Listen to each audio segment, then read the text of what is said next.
Hari ini 1 Juli 2025, bulan baru, awal yang baru buat kita, semoga ada rezekinya. Kita kembali dalam pembahasan XAUSD. Seperti yang saya kemarin sudah sampaikan teman-teman sekalian, XAUSD itu dalam pembentukan sideways-nya hanya akan terbagi dalam dua zona saja. Either dia akan makan di atas dari titik equilibrium ini, atau dia akan makan di bawah dari titik equilibrium tersebut. Jadi patokannya adalah selama ketahan di atas 3280, which is ketahan. Kemarin saya sudah sampaikan kepada teman-teman sekalian ketika kita sedang live juga di pagi hari. Seandainya dia bisa berhasil bertahan, maka possible untuk melanjutkan penguatannya kembali, makan di 3300-an sampai ke 3400. If not, maka dia akan makan di below levelnya 3280 terus sampai ke 3200. Jadi hanya sebatas atas dan bawah itu aja. Kondisi saat ini bullishnya apakah bagus? Menurut saya sih emang normal aja. Apakah ini adalah perubahan dalam tren? Tidak, teman-teman. Ya, karena memang pembentukannya sama saja, tidak ada perubahan. Sellernya jauh lebih kuat, masih banyak level-level yang perlu dia breakout, dan belum ada konfirmasi sampai kita mengetahui apakah akan melanjutkan penguatan yang signifikan. Jadi buy dan sell pun sebenarnya still within the good things ya. Ya, masih cukup untuk hal-hal yang bisa kita manfaatkan dua arah tadi 5 sampai 10 kita manfaatkan dua arah tadi. Either kalian makan misalnya untuk entryan intraday, atau misalnya kalian manfaatkan untuk entryan scalping atau misalnya swing. It's just still the same things. Jadi kalian bisa makan buy, bisa makan sell, bolak-balik atas dan bawah saja. Now kita pindah ke Wanda kita ngomongin H4 kita ngomonginnya dalam naked chart. Within this naked chart teman-teman bisa perhatikan, memang di sini kelihatan bullish yang baik dari Senin, dia up strong only. Ya, walaupun memang ada penurunan sebagian di sini, tapi mostly dia up strong. Walaupun kalian bisa ngeliat di sini pergerakannya bullish, tapi tetap dorongan sellernya dari Kamis 26 Juni ini lebih kuat, teman-teman. Itu pun jauh sampai 3350-an, masih mendorong sampai bawah. Apakah ada potensial dia bisa terbang lebih tinggi? Banyak, teman-teman, potensinya. Namun perlu kita ketahui atau perlu diingat bahwa pergerakan tersebut masih akan terhambat karena jujur kalian bisa perhatikan di sini selling positionnya sangat amat kuat, selling pressure-nya ya sangat amat signifikan. Makanya dia turun sampai akhirnya di sini ada pembalikan. Apakah pembalikan ini akan strong sampai bisa nge-sweep di sini, atau sebatas pembalikan normal yang membentuk sebatas sebagai inducement? We never know. Tapi tetap kita bisa memperhatikan level tersebut sebagai area atau zona yang sedang kita perhatikan. Now, kita ngomongin di H1, tempat kita akan melaksanakan trade yang kita jalankan. Saya akan hapus beberapa patokan di sini. Kenapa? Karena it's irrelevant dan sudah lewat semua. Jadi kita patok aja beberapa hal-hal yang penting. Kita start dari awal karena ini trade H1-nya. Oke. Di H1 ini teman-teman bisa perhatikan there's actually a level within this Fibo retracement, drop sampai paling bawah 618 dia break, 79-nya sekarang di 3317, which is sekarang ini adalah level yang dia retestin.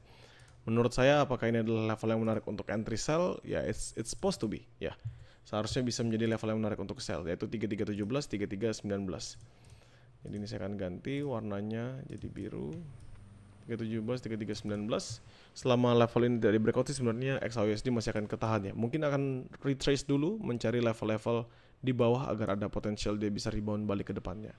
Dan seandainya level tersebut berhasil di breakout, maka next stop bagi XAUSD adalah menutup gap yang sudah terbuka, yaitu around 3325 within this one, 3325 sampai 3327. Dan 3327, 3329 ini adalah level yang kemarin sudah saya bahas sebagai zone untuk entryan sell high risk. Jadi akan ada dua sell zone yang terdekat. Pertama ada di 3317, 3319 selama 3317 tidak di breakout di H1. Lalu ada di 3327, 3329 selama 3327 tidak di breakout di H1. Selebihnya sih tinggal nunggu aja karena dia harus ngabisin ini semua, teman-teman. Harus liquidity run ini semua.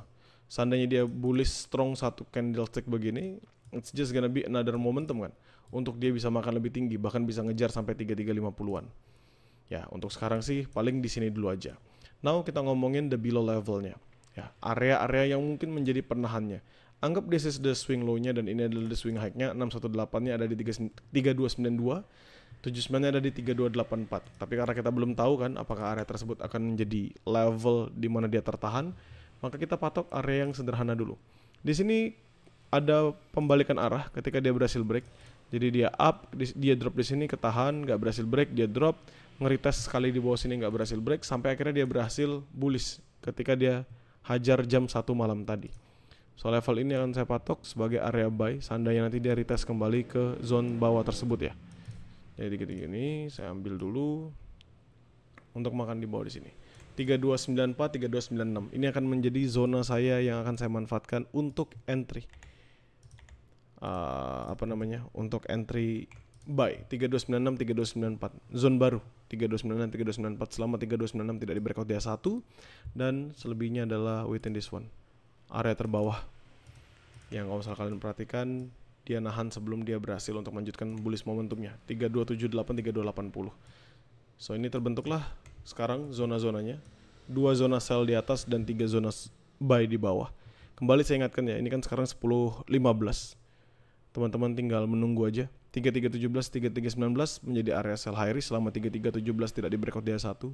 3327, 3329 sell high risk juga selama 3327 tidak di breakout dia 1. Untuk medium risk saya akan ada di 5658, which is totally above that level, masih jauh. Untuk buy ada 3 level, 3296, 3294 selama 296 tidak di breakout dia 1. 3280, 3278 selama 280 tidak di breakout dia 1. Dan untuk medium risknya adalah di 3265, 3263. Udah. Bullish momentum secara lower time frame kalau kita ngeliat di H1 ada, which is a good thing, bagus dia mengalami penguatannya. Harapan kita adalah dia akan terus melanjutkan penguatannya teman-teman. Jadi waktu nanti di NFP kita ada di titik-titik tengah, di titik-titik sideways tengah untuk membantu kita arahannya kemana. Sekarang kalau misalnya kita lihat dalam lower time frame, ambil di M15, di sini M15 ini menarik yang ini. Base ini. Saya lihat di M5 dulu. I see. Ada beberapa zona ya yang cukup menarik ya. That level sama this one. Jadi ada 2 level baru yang menurut saya menarik, which is this one will be by demand. Demand zone minor 3310, 3309, 3308 harusnya. Nah, 3310, 3308 kita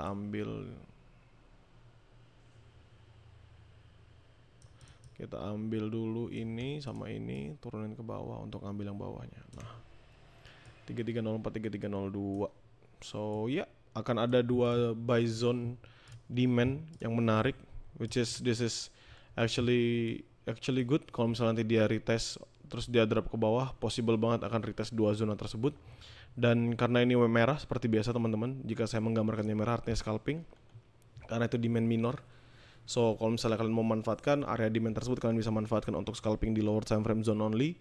5-10 pips scalpingan cukup, dikasih 30 pips hitung sebagai bonusan. Dan selalu pastikan kalian fokus di dalam lower time frame-nya untuk mengkonfirmasi setiap trade yang kalian jalankan.